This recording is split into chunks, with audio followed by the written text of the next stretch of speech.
అదే RTV app వార్తల్ని క్షణాల్లో చదివే అవకాశం ఉంటుంది. ఒక న్యూస్ పేపర్, ఒక టెలివిజన్ ఛానల్ మీ చేతుల్లో ఎప్పుడు ఉంటాయి. 10 సంవత్సరాల క్రితం 2014 ఏప్రిల్ 9కి చనిపోయాడు.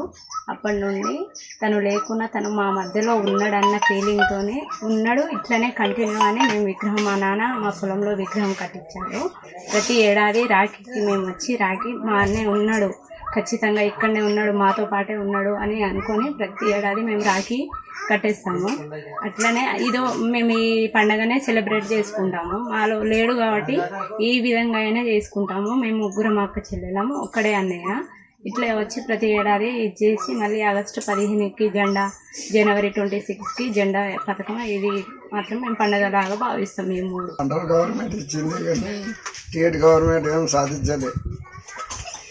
ఈ విగ్రహం నేనే సొంతం చేయించుకున్నా కొడుకుని. ఇక ఇంతవరకే ఇక మహిళడు మేము గిట్టనే ఇక పడి ఉన్నాం. ఇక మాకు సాధించేటోడే కూడా లేడు. చిన్న బిడ్డకి ఏమైనా ఇంత నౌకరు ఇస్తారా అనుకుంటే ఈలే కాకమండ ఇదే పోతే మాకు షేర్ ఒక సాలు తప్పిండు. కేటీఆర్ సాగదోడు అంతే. హైదరాబాద్ సుచిత్ర సర్కిల్ కి ఒక విశేషం. మీ లలిత జ్యువెలరీ సుచిత్ర సర్కిల్ కి వచ్చేసింది. ఆగస్ట్ 18న బ్రహ్మాండమైన ప్రారంభోత్సవం. Lalitha jewellery, A block, green park avenue, Suchitra road. మీ లలిత జ్యువెలరీలో ధరలు చెక్ చేయండి.